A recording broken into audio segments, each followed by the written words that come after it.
के ऊपर ये जिम्मेदारी आयद होती है कि वो तुम्हारे बिस्तर पर शौहर शादी करके लाया, जिस बेड पे अपनी बीवी को सुलाता है, जिस बिस्तर पे अपनी बीवी को सुलाता है, उस बिस्तर पर बीवी की जिम्मेदारी है कि किसी ऐसे शख्स को ना आने दे जिसको शौहर पसंद नहीं करता।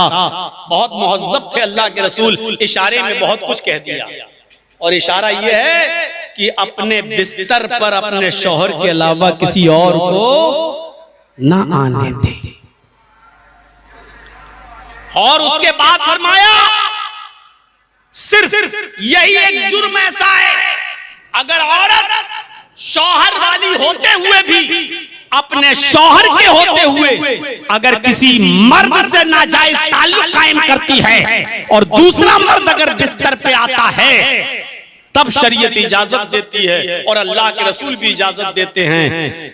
फैज़ा फ़अलना ज़ालिक फ़ज़रिबूहुन्ना ज़रबन गैर मुबर्रिहिन, तब इजाजत है मर्द को कि वो अपनी बीवी को मार सकता है। अगर वो तुम्हारे बिस्तर पर किसी गैर मर्द को बुलाएं और उनसे नाजायज ताल्लुक कायम करें तो शौहर को इजाजत है कि वो अपनी बीवी को मार सकता है। लेकिन आगे बता दिया गैर मुबर्रिहिन, वो मार भी ऐसी नहीं होनी चाहिए कि उसके पीठ पर निशान पड़ जाए, उसके सर पे चोट आ जाए। और वो पंचायत जब बैठे, 5 लोगों के लोग जब बैठे तो वो अपनी पीठ खोल के दिखाए कि देखो कितना मारा, परतें छप गई। आप मार सकते हो लेकिन इतना नहीं कि उसकी चोट से निशान पड़ जाएं और वो निशान दिखाए कि देखो कितना मारा है। हल्की फुल्की मार मार सकते हो और इस मार के बावजूद भी वो नहीं संभलती है तो उसका बिस्तर अलग कर दो, 2 महीने 3 महीने के लिए अलग हो जाओ, अपना कमरा अलग कर लो, उसका कमरा अलग कर दो, उससे बिल्कुल मुंह फेर लो लेकिन अपने घर में ही रखो। इस 2-3 महीने की जुदाई के बाद भी अगर वो नहीं मानती और गैर मर्द को फिर भी बुला रही है तो 4 आदमी वहां से और 4 आदमी यहां से पंचायत बिठाकर अपनी बीवी की शिकायत की जाए। और जब दोनों तरफ से बात होने के बावजूद, समझाने और बुझाने के बावजूद भी अगर वो नहीं मानती है और किसी के कहने का कोई असर उसके ऊपर नहीं पड़ता है, तब शरीयत ये कहती है तब ये तीनों काम कर लिए आपने, पहले मार लिया, उससे नहीं संभली तो 3 महीने 5 महीने 6 महीने उसका बिस्तर अलग कर दिया। इस जुदाई से भी अगर वो नहीं मानती है तो पंचायत बिठा ली और पंचायत के फैसले के बावजूद उसकी समझ में नहीं आता है तो अब ऐसी बदचलन औरत को अपनी बीवी बनाकर मत रखो। जब वो पाक हो, हालत तोहर में हो और आपने उसके साथ हम बिस्तरी न की हो तो ऐसी हालत में उसको 1 मर्तबा तलाक दो कि मैंने तुझे तलाक दी, 1 मर्तबा। फिर 1 महीने तक इंतजार करो, अगर वो बाज आ जाती है, मान जाती है, संभल जाती है और तलाक से डर जाती है और अपने बच्चों की बर्बादी का एहसास उसको होने लगता है और वो आपके सामने गिड़गिड़ाने लगती है कि मुझे मत छोड़ो, तो 1 ही तलाक पड़ी है उसके ऊपर, आप उसको अपनी बीवी बना सकते हो, वो रुजू कर सकते हो, वो फिर से तुम्हारी बीवी बन जाएगी।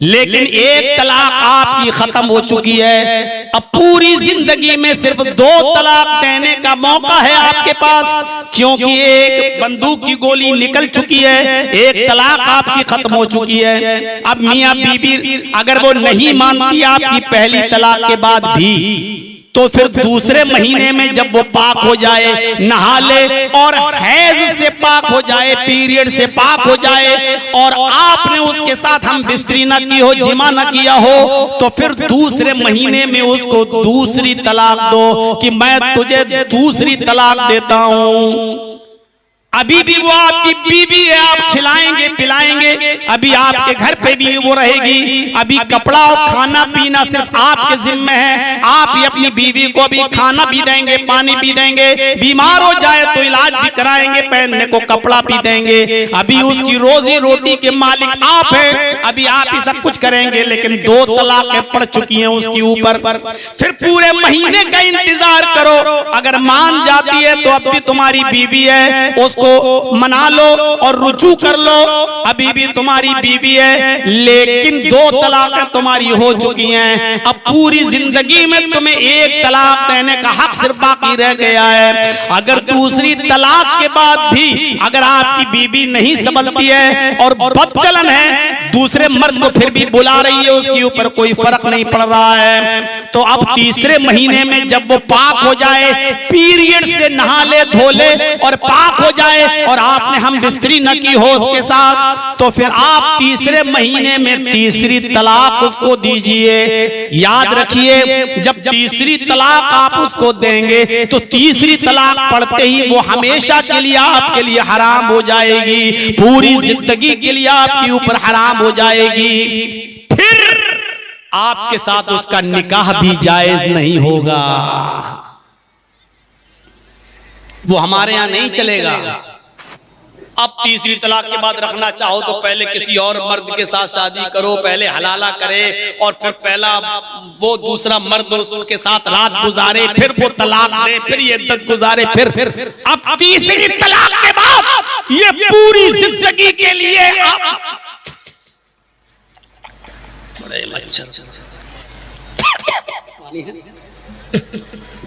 बड़ा अच्छा नाश्ता करा रहे हैं आप लोग।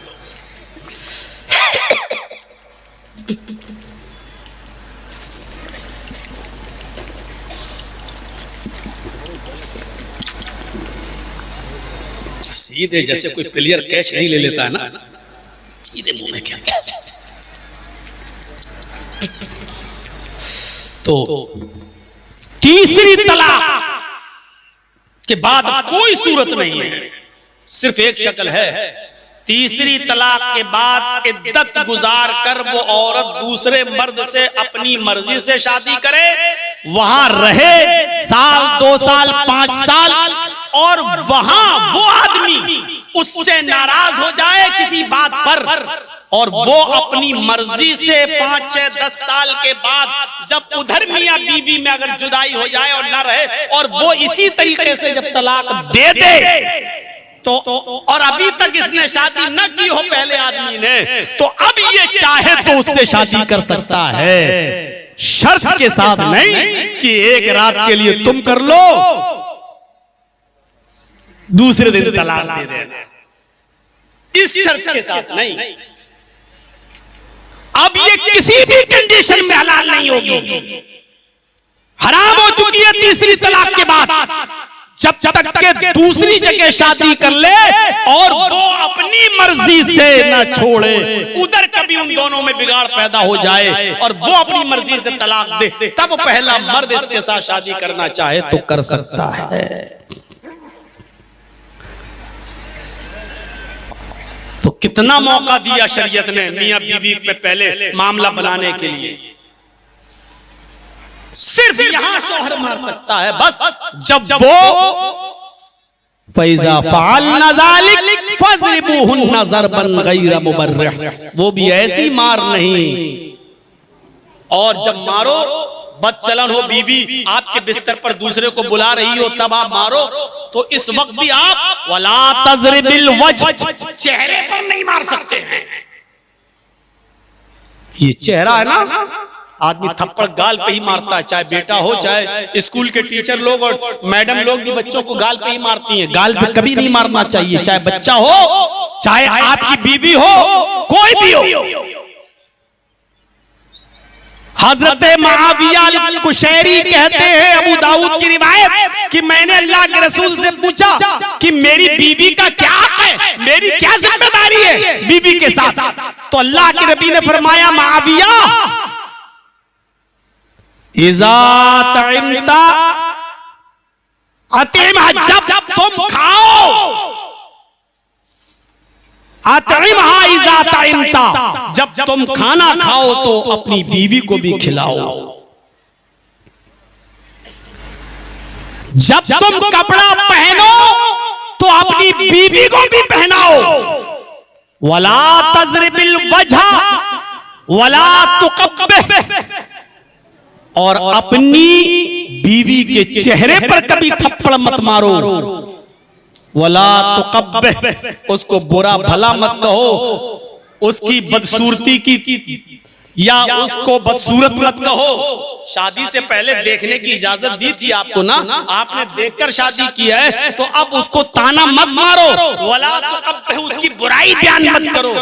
कलुटिया है, मोटी और ये और वो, आप उसकी बुराई बयान मत करो, उसको बुरा भला मत कहो। वला तहजुर इल्ला फिल बैत, और कभी मियां बीवी में झगड़ा हो जाए, लड़ाई हो जाए, तो उसको छोड़ने की नौबत आ जाए तो बिस्तर अलग कर लो, लेकिन उसको घर से बाहर मत निकालो। ये औरत का हक है। वला तहजुर इल्ला फिल बैत, घर ही में छोड़ो, यानी बिस्तर अलग कर दो, तुम अलग हो जाओ। शौहर की जुदाई बीवी बर्दाश्त नहीं कर सकती। वो बड़ी मक्कार औरत होगी जो शौहर को अलग बिस्तर, जा मर रहा मर, हम तो नहीं जाएंगे तेरे पास। ये बहुत बड़ी सजा है औरत के लिए। अगर कोई शौहर अपनी बीवी के बिस्तर को अलग कर दे, खुद अलग सो रहा हो और बीवी को कोई परवाह ना हो, तो यहीं से शक होता है। इसका मतलब यह है कि बीवी का ताल्लुक किसी न किसी के साथ है। अगर उसका ताल्लुक किसी के साथ नहीं होता तो अपने शौहर को नहीं छोड़ती। शरीयत ने कहा ये सब कुछ करके देख लो, जब मामला ना बने तब दूसरा कदम उठाओ, फिर तीसरा उठाओ। दूसरी बात, मेरे प्यारे साथियों, नबी अकरम सल्लल्लाहु अलैहि वसल्लम की फजीलत को बयान किया गया है ये कहकर कि जो कुछ भी रसूल तुम्हें दें वो ले लो, और जिन कामों से रोके उससे रुक जाओ। रसूल की इताअत को अल्लाह ने दुखूल जन्नत का सबब बनाया है। फरमाया कुल्लु उम्मती यदखुलूनल जन्नता इल्ला मन अबा, क़ालू मन याबा या रसूल अल्लाह, क़ाल मन अतानी दखलल जन्नता व मन असानी फक़द अबा। बुखारी किताबुल इतिसाम बिल किताबि व सुन्नह, बुखारी की रिवायत है। किताबुल इतिसाम बिल किताब व सुन्नह को आप उठाकर देखेंगे इस चैप्टर को, तो उसमें ये रिवायत मिलेगी। फरमाया मेरी पूरी की पूरी उम्मत जन्नत में जाएगी, वो नहीं जाएगा जिसने मेरा इनकार किया। क़ालू मन याबा या रसूल अल्लाह, साहबा ने कहा अल्लाह के रसूल आपका इनकार कौन कर सकता है? ऐसा मुसलमान कौन है जो मुसलमान भी और आपका इनकार भी करे? आपने फरमाया मन अतानी दखलल जन्नह, जो मेरी इताअत करेगा वो जन्नत में जाएगा। व मन असानी फक़द अबा, और जिसने मेरी नाफरमानी की उसने मेरा इनकार किया। रसूल की इताअत दुखूले जन्नत का सबब है, यानी जो आदमी जन्नत में जाना चाहे वो रसूलुल्लाह की इताअत करे वो जन्नती हो जाएगा। ये मकाम, ये मर्तबा दिया अल्लाह तबारक व तआला ने जनाब मोहम्मद रसूलुल्लाह सल्लल्लाहु अलैहि वसल्लम को। वअख़ज़ल्लाहु मीज़ाक़न नबिय्यीन लिमा अताकुम, और अल्लाह ने फरमाया कि हर नबी जो भी दुनिया में आया है, जितने भी नबी आदम से लेकर ईसा तक, सारे नबियों ने मोहम्मद रसूलुल्लाह सल्लल्लाहु अलैहि वसल्लम की पेशीनगोई की। सारे नबियों ने नबी अकरम के बारे में कहा कि एक नबी आएंगे।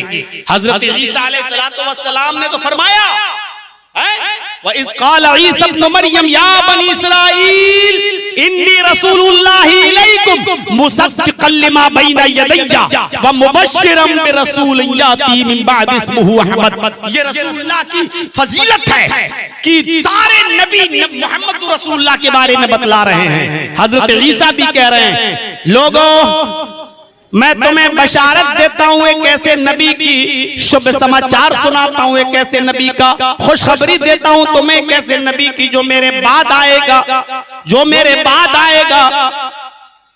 इस्मुहु अहमद, उसका नाम अहमद होगा। हमारे बिरादरान वतन, हमारे हिंदू भाई, उनकी किताबें भरी पड़ी हैं मोहम्मद रसूलुल्लाह सल्लल्लाहु अलैहि वसल्लम के नाम से और आपके सबूत से। वेदों में भरा पड़ा है, भागवत पुराण और कल की पुराण भरे पड़े हैं नबी अकरम सल्लल्लाहु अलैहि वसल्लम की पेशीन गोइयों से।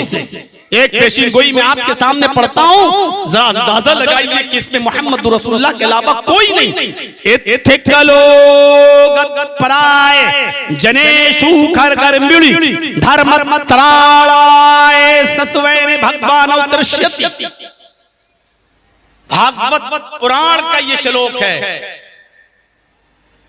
भागवत पुराण का स्कंद 12 अध्याय 2 मंत्र नंबर 16। इत्थि कलोगत प्राय जरेशु खरगर मिड़ी धर्म त्राणाय सत्वेन भगवान दृश्यति।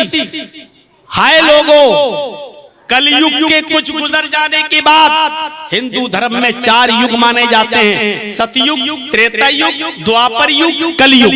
हिंदू धर्म में ये कलयुग चल रहा है आज का। सतयुग बीत चुका, त्रेता युग बीत चुका, द्वापर युग हिंदू धर्म में बीत चुका, ये कलयुग चल रहा है। सतयुग में सब अच्छे थे, कोई बुरा नहीं था।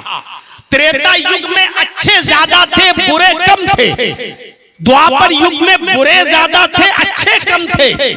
और कलयुग में अच्छा कोई नहीं है, सब बुरे ही बुरे हैं। ये 4 युग को समझ लीजिएगा। सतयुग में सब अच्छे, कोई बुरा नहीं। त्रेता में अच्छे ज्यादा, बुरे कम। और द्वापर में बुरे ज्यादा और अच्छे कम। और कलयुग में बुरे ही बुरे, अच्छा कोई नहीं।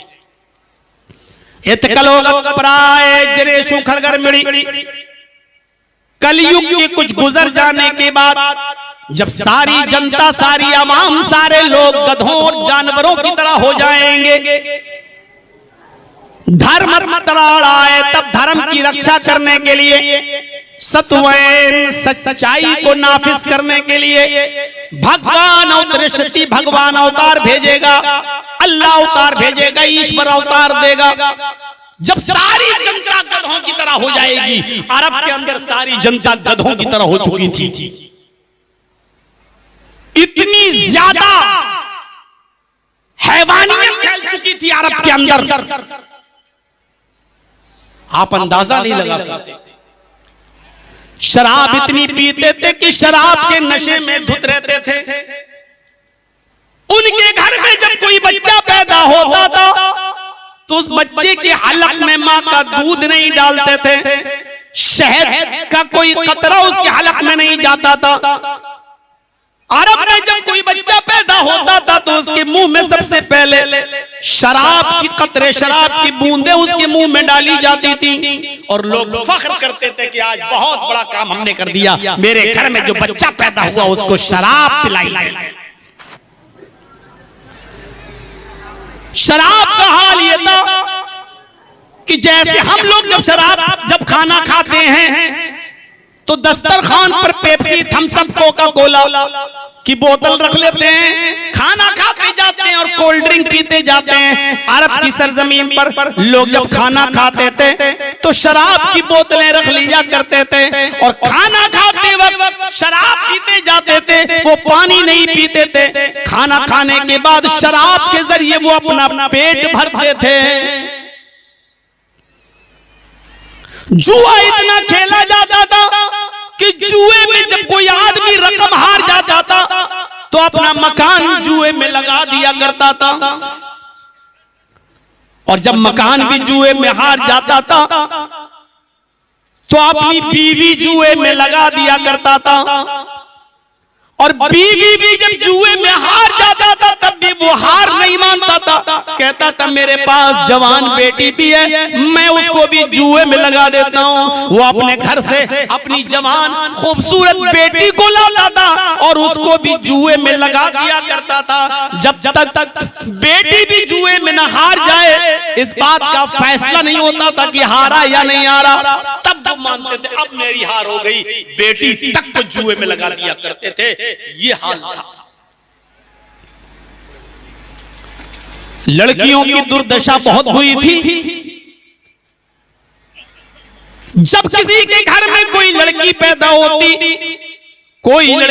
होती, तो उस लड़की को 4 साल तक पाला जाता, पोसा जाता, खिलाया जाता, पिलाया जाता।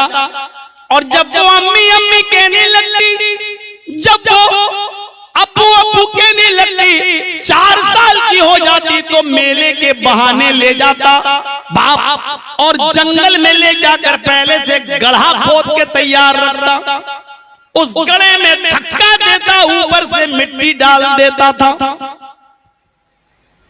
मेरे प्यारे साथियों, इसकी पूरी तफसील इस तरह है कि पहले बेटी पैदा हुई, मारे अफसोस के चेहरे पे शिकन पड़ गई, लेकिन पैदा होते ही उसको दफन नहीं करता, खिलाया पिलाया बड़ी होने लगी। और जब उस बच्ची की उम्र 4 साल की हो जाती तो अपनी बीवी से कहता, बेटी को नहला देना धुला देना, इसको मेले में ले जा रहा हूं। बीवी समझ जाती कि अब मेरी बेटी जो है मरने के लिए इसका बाप लेकर जा रहा है। कमजोर थी, औरत की हैसियत अपने शौहर से लड़ नहीं सकती थी, वो अपनी बेटी को नहलाती, साफ करती, रोती जाती। बेटी अपने नन्हे मुन्ने हाथों से अपनी माँ के आंसुओं को पोंछती जाती और कहती जाती, मम्मा तुम क्यों रो रही हो? मुझे तो पापा, मुझे तो डैडी, मुझे तो अब्बू मेले में ले जा रहा है, मैं मेले से वापस आ जाऊंगी, शाम का खाना आपके साथ बैठकर खाऊंगी। जैसी माँ अपनी उस 4 साल की बच्ची के मुंह से ये जुमले सुनती, उसको सीने से लगा लेती और फिर हटाती, लेकिन ये कहने की जुर्रत नहीं करती, नहीं बेटी झूठा वादा मत कर, मेरी बेटी तू ऐसी जगह जा रही है जहां से तू लौटकर वापस मेरे पास अब नहीं आएगी। नहला देती, धुला देती, तैयार कर देती और फिर बाप उसको लेकर मेले के बहाने चल देता। जंगल में गड्ढा पहले से खुदा होता, वहां जाकर बाप कहता, बेटी जरा इस गड्ढे में झांक कर देखो, तुम्हारी अम्मी नजर आएंगी। अपनी अम्मी को देखने के चक्कर में वो छोटी सी मासूम बच्ची जब झांक कर देखती तो बाप पीछे से धक्का दे देता, लड़की नीचे गड्ढे में गिर जाती और बाप अपने हाथों से मिट्टी डालने लगता। वो छोटी बच्ची पहले तो अपने नन्हे मुन्ने हाथों से मिट्टी हटाती, लेकिन कितना हटाएगी, चीखती है, अब्बू ये क्या कर रहे हैं, अब्बू मैं गंदी हो जाऊंगी, अब्बू मेरे कपड़े खराब हो जाएंगे, अब्बू ये क्या कर रहे हैं, कहती रहती, चीखती रहती, लेकिन इस जालिम और बेरहम बाप पर कोई रहम ना आता। उसको पूरी तरीके से दफन कर देता, गाड़ देता, और जब पूरा छिपा देता तो रुक जाता। जब आखिरी सांस भी उस लड़की की निकल जाती और चीखना बंद कर देती और समझ जाता कि अब ये लड़की मर गई होगी, तब उस गड्ढे के पास से उड़कर आता, घर नहीं जाता, सीधे गांव के मोहल्ले के लोगों को बुलाता और एक महफिल सजती, वहां शराब का दौर चलता और वो आदमी कहता, आज मैं अपनी बेटी को दफन करके आया हूं, आज मैं अपनी लड़की को जिंदा दफन करके आया हूं। इस पर खुशियां मनाई जाती और जश्न मनाया जाता। मेरे भाइयों, लड़कियों की इसी दुर्दशा को खत्म करने के लिए कुरान ने कहा, इस लड़की को जिसको दफन कर दिया गया, अल्लाह उठाएगा कयामत के दिन और इसको जबान भी देगा। इससे पूछा जाएगा, वइज़ल मौऊदतु सुइलत बिअय्यि ज़ंबिन कुतिलत, इस लड़की से पूछा जाएगा, बता तुझे क्यों दफनाया गया, तुझे क्यों कत्ल किया गया, तुझे क्यों मारा गया, तेरे साथ ये हालत क्यों की गई, बता तू किस जुर्म में तेरे बाप ने तुझे मारा। वो जवाब देगी, आय अल्लाह मेरा जुर्म सिर्फ इतना था कि तूने मुझे लड़की बनाकर इस घर में पैदा किया था।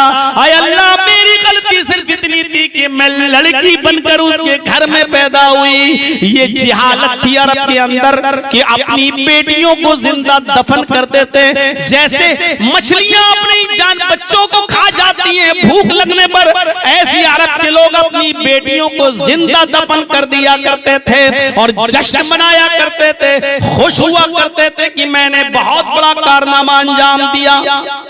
अर्रहीकुल मख्तूम पढ़िए, सफीउर रहमान साहब मुबारकपुरी रहमतुल्लाह अलैह की जिहालत का आलम ये था, जिहालत का आलम ये था कि औरतें कपड़े पहनकर खाने काबा का तवाफ नहीं कर सकती थीं। औरतें कपड़े पहनकर खाने काबा का तवाफ नहीं कर सकती थीं। वो खाने काबा का तवाफ सारे कपड़े उतार कर बिल्कुल नंगी होकर, बिल्कुल बरहना होकर, बिल्कुल नंगी, जिस्म पर कपड़े का एक तार भी नहीं। माँ के पेट से पैदा होने वाला बच्चा जिस तरह नंगा होता है, एक औरत बिल्कुल उसी तरह नंगी होकर खाने काबा का तवाफ करती थी। उसको कपड़े पहनकर तवाफ करने की इजाजत नहीं थी।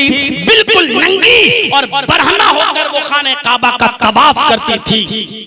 इस्लाम आया तो उसने औरत के जिस्म को कपड़े दिए, उसने औरत को पर्दा बताया और ये बताया कि औरत बहुत कीमती चीज है, औरत बहुत कीमती चीज है, उसकी हिफाजत करो, क्योंकि कीमती चीज की हिफाजत की जाती है। मुझे याद है एक मर्तबा मुझे एक बहुत बड़ी यूनिवर्सिटी में बुलाया गया था, अर्ली फंक्शन के मौके पर मैं गया वहां और इस्लाम और साइंस के मौजू पर मैं लेक्चर दे रहा था। गुफ्तगू हुई, 1 घंटे की तकरीर के बाद फिर सवाल जवाब की जब नशिश लगी, कुछ स्टूडेंट्स ने सवाल किए तो उसमें उस कॉलेज की एक लड़की ने यह सवाल पूछा कि मौलाना साहब, आपके इस्लाम में लड़कियों पर पर्दे की पाबंदी क्यों है, ये जुल्म क्यों है?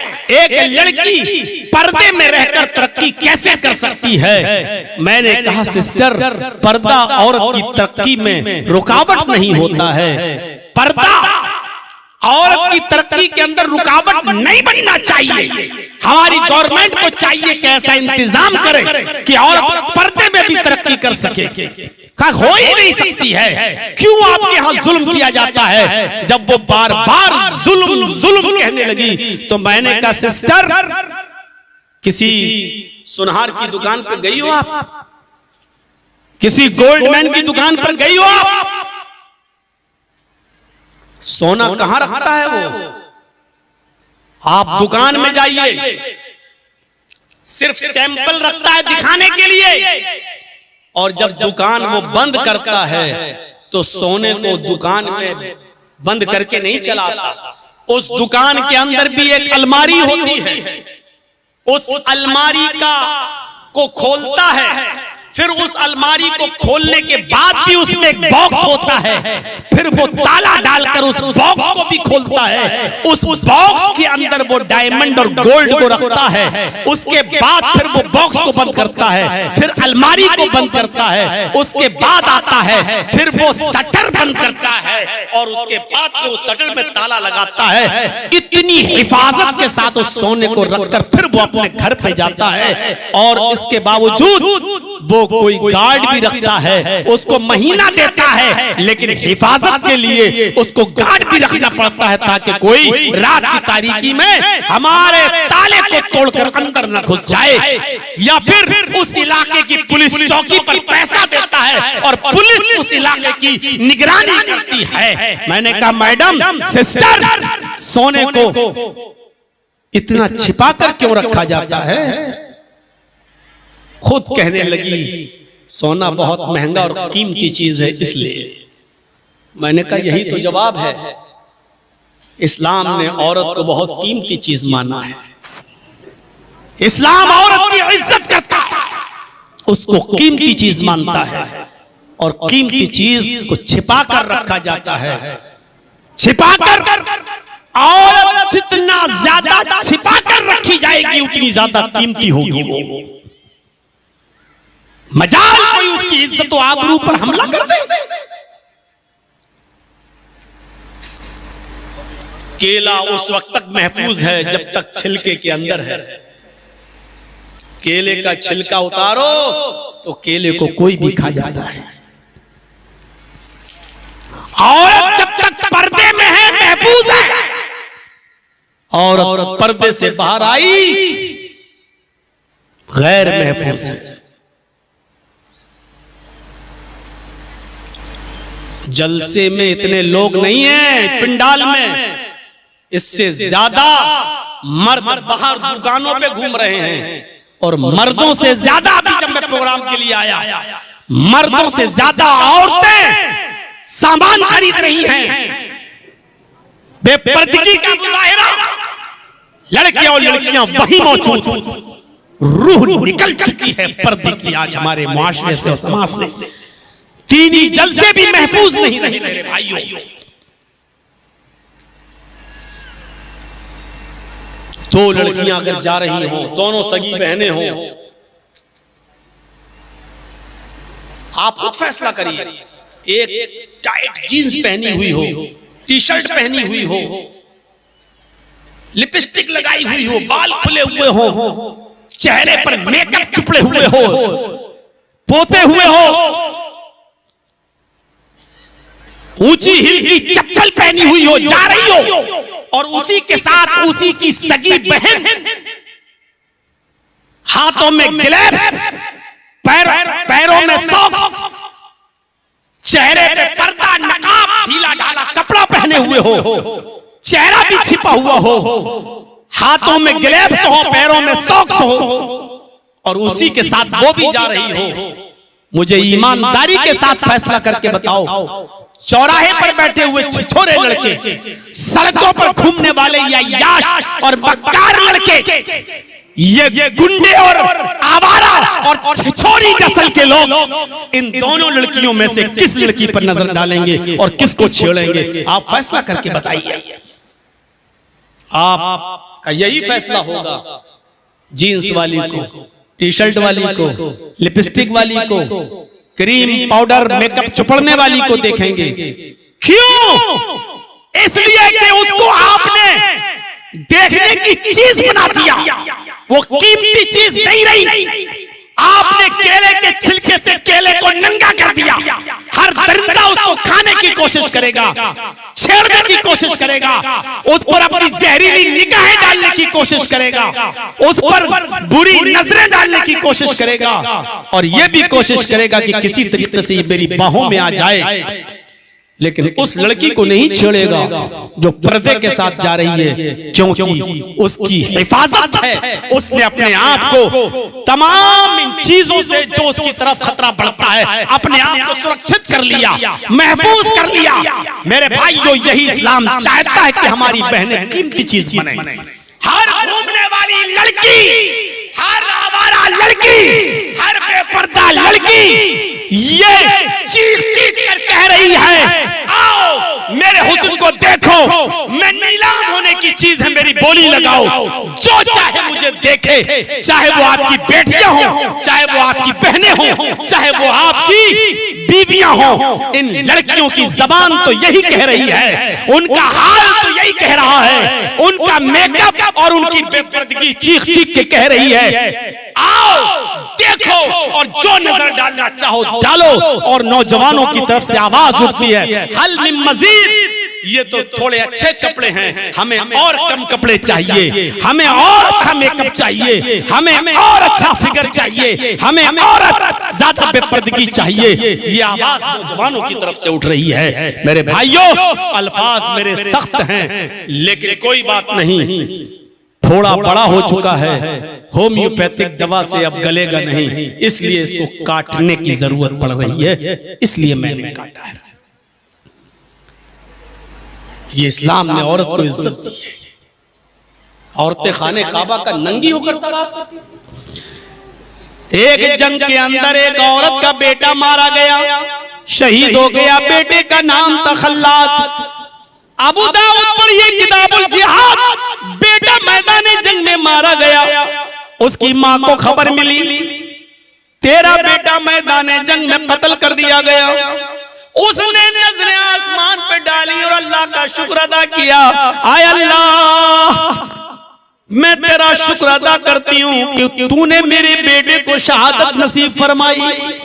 फिर उसने हाथों में ग्लव्स पहने, पैरों में सॉक्स पहने, उसने अपने हाथों को छिपाया, पैरों को छिपाया, अपने जिस्म पर ढीली चादर डाली, चेहरा छिपाया, सिर्फ आंखें खोली और इसी हाल में मैदान जंग में चली गई और चीख कर लोगों से कहने लगी, आई नबनी, आई नई नबनी, मेरा बेटा कहाँ है, मेरा बेटा कहाँ है।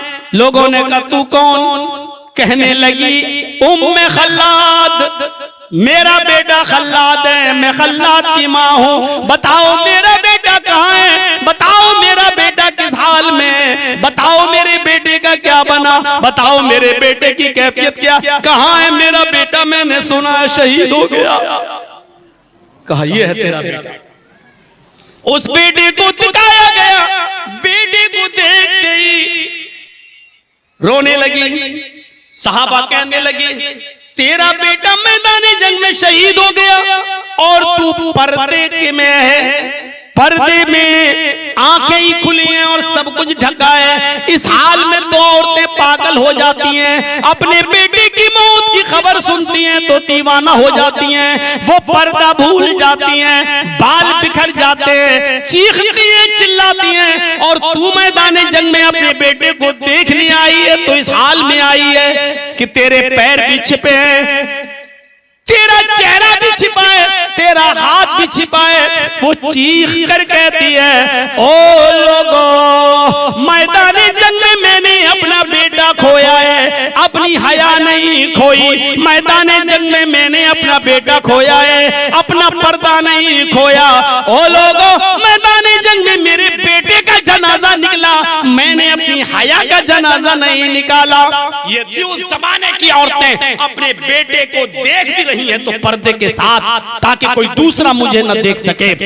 आज की औरत ऐसा पर्दा कर पाएगी? जलसों में भी चूड़ियां खरीद रही हो और लिपस्टिक खरीद रही हो और खुद पे पर्दा होकर खरीद रही हो, तो फिर शादियों में क्या होता होगा, ब्याह में क्या होता होगा और बाजारों में कैसी बेपर्दगी होती होगी। जब जलसों का ये हाल है, दीनी मजलिसों का ये हाल है, तो और दूसरी महफिलों में कैसी ओरियानियत और बेपर्दगी होती होगी। मेरे भाइयों, हमें और आपको सोचना चाहिए। बिहार की सरजमीन पर ये मेरा इस अक्टूबर के महीने का आखिरी प्रोग्राम था। 29 अक्टूबर कल लखनऊ पहुंच रहा हूं, 2-3 दिन वहां रहूंगा, फिर 5 तारीख से फिर आपके इलाके में फिर प्रोग्राम मेरे शुरू हैं। 5, 6, 7, 8, 9, 10 फिर इन्हीं एरियो में फिर मेरे प्रोग्राम होंगे। 1.5 घंटे के इस खिताब पर इक्तिफा करते हुए उम्मीद है आपसे कि जिस मकसद के लिए आपने ये प्रोग्राम रखा है, अल्लाह ताला आपको उस मकसद में कामयाबी अता फरमाए। और मुझे उम्मीद है कि ये प्रोग्राम इंशाअल्लाह एक इनकलाब पैदा करेगा, रूहानियत पैदा करेगा, हमारे मुआशरे को इस्लाह की तरफ उठाएगा। लोगों, इलेक्शन का दौर है, आपकी समझदारी और आपकी अक्लमंदी का इम्तिहान भी होना है। मैं जानता हूं कि इस वक्त जज्बात में हैं आप, मैं ये भी जानता हूं कि बिहार की सरजमीन पर हैं आप, तो आप हमसे ज्यादा जानते हैं अपने यहाँ के हालात। मैं कोई मशवरा देने के लायक नहीं कि मैं किसको आपको वोट देना है। मैं सिर्फ इतना कहूंगा कि पूरे हिंदुस्तान की नजरें इस वक्त आपके ऊपर लगी हुई हैं, इस बिहार के इलेक्शन पर टिकी हुई हैं। कोई गलत फैसला मत करना, संजीदगी के साथ, गौर व फिक्र के साथ, इत्तेफाक और इत्तेहाद के साथ मिलजुल कर एक जगह वोट डालने की कोशिश करना। अपने वोट का बिखराव मत करना, अपने वोट को बंटने मत देना, वरना मेरे भाइयों, हम लोग यूपी वाले जो उम्मीदें लगाए बैठे हैं और पूरा हिंदुस्तान जो एक चेंजिंग और तब्दीली देखना चाह रहा है, मायूस हो जाएंगे। इसलिए आपसे बड़ी उम्मीदें हैं। यहाँ से सियासत पैदा होती है, बिहार से राजनीति उठती है, यहाँ से प्रधानमंत्री तय होता है, यहाँ की आवाम राजनीति में बड़े बड़े पुल बनती है। आपसे बड़ी उम्मीदें हैं। इस वक्त अक्ल शऊर से काम लेने की जरूरत है, मसलिहत से काम लेने की जरूरत है। अल्लाह ताला आपको अक्लमंदी से काम लेने की तौफीक अता फरमाए, हमारे वोटों को बिखरने और बंटने से बचाए।